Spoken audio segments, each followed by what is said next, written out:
ఫిబ్రవరి March నెలల్లో భారత్ శ్రీలంక వేదికలుగా 2026 ఫిబ్రవరి మార్చ్లో జరగనున్న పురుషుల టీ20 వరల్డ్ కప్ కోసం కౌంట్ డౌన్ మొదలైంది.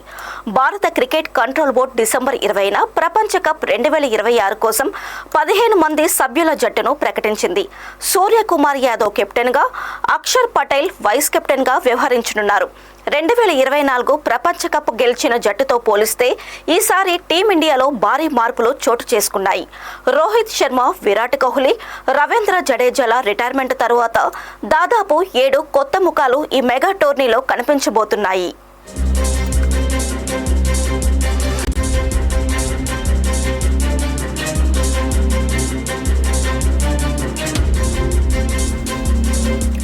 జట్టులో ఉన్న ఆటగాళ్లు సూర్యకుమార్ యాదవ్, అక్షర్ పటేల్, అభిషేక్ శర్మ, సంజు శాంసన్, తిలక్ వర్మ, ఇషాన్ కిషన్, సవం దూబే, హార్దిక్ పాండ్యా, రింకు సింగ్, జస్ప్రీత్ బుమ్రా, అర్షదీప్ సింగ్, హర్షిత్ రాణా, కుల్దీప్ యాదవ్, వరుణ్ చక్రవర్తి, వాషింగ్టన్ సుందర్.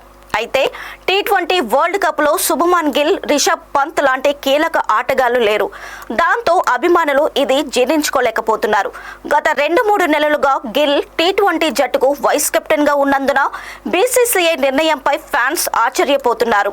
గిల్తో పాటు టీ20 ప్రపంచ కప్ జట్టు నుండి పలు స్టార్ క్రికెటర్లు కూడా చోటు దక్కించుకోలేకపోయారు. జట్టులో కనిపించని రెండవ పెద్ద పేరు రిషబ్ పంత్. అతను టెస్టు జట్టుకు వైస్ కెప్టెన్ అయినప్పటికీ టీ20 స్క్వాడ్లో రెగ్యులర్గా సభ్యుడు కాదు. వికెట్ కీపర్ జితేష్ శర్మ స్థానంలో మంచి ఫామ్లో ఉన్న ఇషాన్ కిషన్కు సెలెక్టర్లు అవకాశం కల్పించారు. అదేవిధంగా విధ్వంసకర batter Rinku Singh, allrounder Washington సుందర్లకు కూడా జట్టులో చోటు దక్కింది.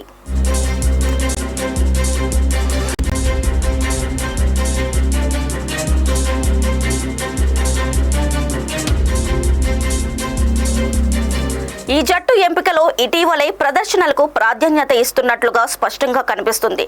గిల్ ఫామ్ కోల్పోవడం, మరోవైపు ఇషాన్ కిషన్ నిలకడగా రాణించడం వంటి అంశాలు ఈ మార్పులకు కారణమయ్యాయని విశ్లేషకులు చెబుతున్నారు.